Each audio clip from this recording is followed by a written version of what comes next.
Welcome back दोस्तों, welcome back our channel S India. दोस्तों, इस वीडियो में हम मोनोपोली कंपनी की बात करना चाहेंगे जो अपने सेक्टर की लीडर है और इसने बहुत कम टाइम में अपने आप को प्रूव किया है और ये शेयर पिछले 3 महीने में डबल हो चुका है। कंपनी का नाम है दोस्तों IEX, आपने इसका नाम सुना भी होगा। आज आपको इस शेयर में बहुत बड़ी तेज़ी दिखाई दी होगी। आप देख सकते हो कितनी बड़ी कैंडल्स यहाँ पर आपको दिखाई दे रही है। 650 से ये I800 को टच करके आज वापस आया है। दोस्तों, सबसे इम्पोर्टेंट बात है आपको यहाँ पर देखना चाहिए, यहाँ पर ये शेयर 350 रुपये का होता था जुलाई में। जी हाँ, सिर्फ जुलाई में, अगर आपने यहाँ पर ध्यान दिया होगा, जुलाई में ये शेयर यहाँ पर होता था 350 के आसपास। जुलाई से अभी अक्टूबर चल रहा है दोस्तों, 3 महीने में ये शेयर डबल हो चुका है। डबल क्या, डबल हो चुका है। 350 से 700 800 तक ये शेयर जा चुका है। इस वीडियो में हम बात करेंगे कंपनी क्या करती है, कंपनी की पिछले 5 साल 10 साल में कैसी परफॉर्मेंस रही है, FIIs इसमें बिकवाली कर रही है या ख़रीदारी कर रही है। कंपनी की और सारी चीज़ों को हम इस वीडियो में कवर करेंगे ताकि आपको फ्यूचर में आसानी हो इस कंपनी के बारे में कंप्लीट इन्फॉर्मेशन मिलने के लिए।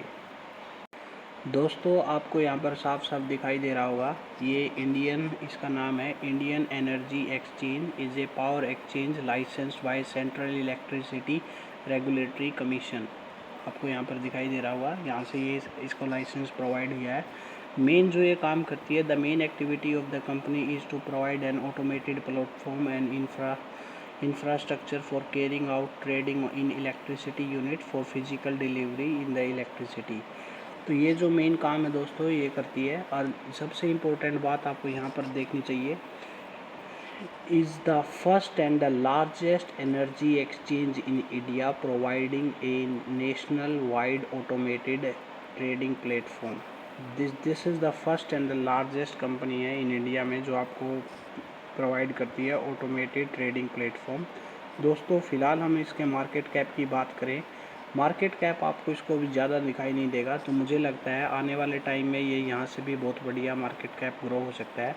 कम से कम 50,000 करोड़ तक का भी मार्केट कैप इसका यहाँ से भी डबल हो सकता है आने वाले 1-2 साल के अंदर। मैक्सिमम 2 इयर्स, पर 1 साल के अंदर तो मुझे लगता है ये यहाँ से भी 1100-1200 ईजिली जा सकता है।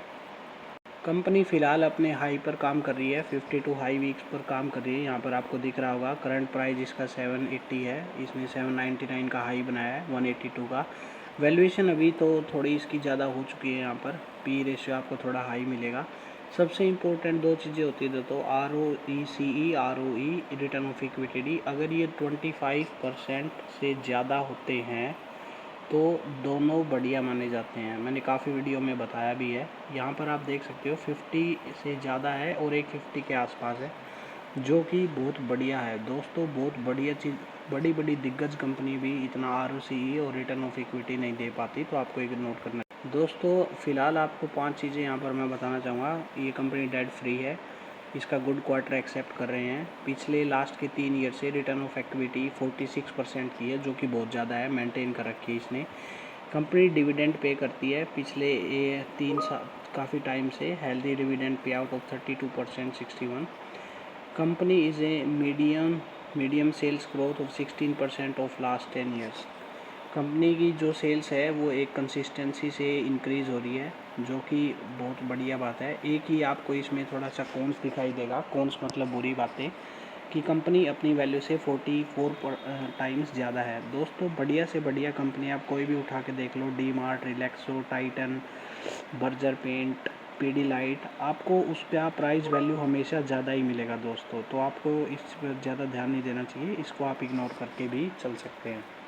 अभी एक डाटा मैं आपको बताऊंगा दोस्तों, जो कि बहुत इंपॉर्टेंट है। फ़िलहाल आपको यहाँ पर देखना चाहिए कि मार्च 2011 में कंपनी की सेल्स एंड कंपनी के एक्सपेंस आपको यहाँ से दिखाई दे रहा होगा दोस्तों। सेल्स 36, फिर 60, फिर 138, 174, 176 लगातार बढ़ती जा रही है। कंपनी अपने को ग्रो भी कर रही है, तो थोड़े से इसके खर्चे एक्सपेंस भी बढ़ रहे हैं, जो कि बहुत बढ़िया बात है। जो सबसे मेन इम्पोर्टेंट बात आती है दोस्तों, नेट प्रॉफिट। जी हाँ, नेट प्रॉफिट। यहाँ पर आप देख सकते हो कंपनी अपने प्रॉफिट्स को 2011 से लगातार बढ़ा रही है। 2011 में 19 करोड़, फिर 34 करोड़, फिर 66, फिर 92, फिर 90, फिर 100, जो कि एक बहुत बढ़िया क्वालिटी इस कंपनी की है कि आपको ये कभी भी धोखा नहीं देगी। इसका बिजनेस बहुत बढ़िया चल रहा है। बात करते हैं पिछले 5 साल की। यहाँ पर आप देख सकते हो नेट प्रॉफिट पिछले 5 सालों में भी बहुत अच्छा उभर कर आया है। 114 करोड़ से YoY बेसिस पर 213 करोड़ हो गया 2021 तक। कंपनी अपनी सेल्स को भी लगातार इंक्रीज़ कर रही है। 199 से 317 हो चुका है यहाँ पर।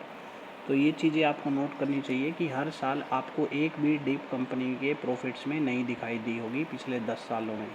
कंपनी के CAGR की बात करें तो दोस्तों पिछले 3 सालों में 68% का CAGR है और 10 सालों में 303 का है। दोस्तों ये चीज़ मैं बार बार बता चुका हूँ, अगर कोई कंपनी 25% का CAGR अगर 10 साल तक मेंटेन करती है फॉर 10 ईयर्स, इट मीन्स वो 10 साल में पैसा 10 गुना कर रही है, 10 टाइम्स वो पैसा कर देती है। तो आप सोच सकते हो अगर कोई कंपनी 10% से चलती है तो 10 टाइम कर देती है अगर वो 25% के CAGR से चलती है। अगर इसने 68 लास्ट के 3 ईयर्स में अगर इसने 50% का CAGR मेंटेन किया तो ये कंपनी 10 साल में आपका पैसा 20 टाइम्स कर सकती है। 20 टाइम्स मतलब आप अगर 1 लाख रुपए लगाओ इस कंपनी में एंड उसको वेट करो, टाइम दो 10 साल तक, तो वो कंपनी आपका पैसा 10 साल बाद 20 लाख कर सकती है। एक का 20 लाख आपको मिलेगा। कंपनी हर साल डिविडेंड भी अच्छा दे रही है तो आपको हर साल डिविडेंड का भी इसमें फ़ायदा दिखाई देगा। शेयर होल्डिंग पैटर्न में आपको दिखाई देगा FIRs, जो बड़ी बड़ी कंपनी होती हैं, जो बड़े बड़े इसमें इन्वेस्टर्स होते हैं, वो सारी चीज़ें चेक करते हैं। उनके बाद बड़े स्केल में चीज़ें मेजरमेंट करने की बात होती है दोस्तों, कैपेबिलिटी होती है। मार्च 2020 से जून 2021 तक आप यहाँ से देख सकते हो 31% से 36% का इसमें एक बड़ा उछाल दिखाई दिया है। पब्लिक भी बहुत समझदार हो रही है दोस्तों, पब्लिक भी इसमें लगातार भी ख़रीदारी कर रही है, जैसा कि आपको देख रहा होगा यहाँ पर। फ़िलहाल हम बात करते हैं अभी जो प्राइस चल रहा है, क्या उस प्राइस पर हमको एंट्री लेनी चाहिए या नहीं, और कब हमको इसमें एंट्री लेनी चाहिए। दोस्तों अभी आपको दिखाई दे रहा होगा ये पीछे जब फियर के जोन में आया था, जब ये यहाँ पर आया था 400 पर, उसके बाद से इसने कोई मौका नहीं दिया है। अगर कंपनी 50 के RSI पर नहीं आ रही है, ऊपर की ऊपर ऐसे ही कंसोलिडेट कर रही है, यहाँ पर घूम रही है काफ़ी देर तक, नीचे आने का चांस नहीं दे रही है, ऐसे में दोस्तों जो इसका जो रेजिस्टेंस होता है, जैसे यहाँ पर एक रेजिस्टेंस इसने बनाया था, तो ये अपनी जब हाई से ऊपर की तरफ ब्रेकआउट देती है तो आपको उस ब्रेकआउट पर यहाँ पर ख़रीदारी करनी चाहिए। फ़िलहाल इसने यहाँ पर ब्रेकआउट दे दिया है, तो अभी आपको ख़रीदारी नहीं करनी चाहिए। यहाँ पर 83 का RSI आपको दिखाई दे रहा होगा। यहाँ कंपनी का RSI जब और नीचे आपको मिले 50 के आसपास, तब आपको थोड़ा सा वेट करना चाहिए इसमें एंट्री लेने के लिए। अभी मुझे नहीं लगता अगर आप इसमें अभी इन्वेस्ट करोगे तो ये ऊपर जा भी सकता है, पर रिस्क आपको थोड़ा सा ज़्यादा दिखाई देगा। अगर आपको ये कंपनी 5 साल 10 साल तक होल्ड करनी है तो आप कहीं भी कभी भी बाय कर लीजिए, तो आपको ज़्यादा इतना नुकसान नहीं होगा और कोई ख़ास बात नहीं होगी। तो इस वीडियो के लिए दोस्तों इतना ही। अगर आपको वीडियो इन्फॉर्मेटिव लगी हो, कंपनी के बारे में थोड़ी डिटेल अच्छे से पता लगी हो, तो प्लीज़ चैनल को सब्सक्राइब एंड लाइक कर दीजिए। धन्यवाद।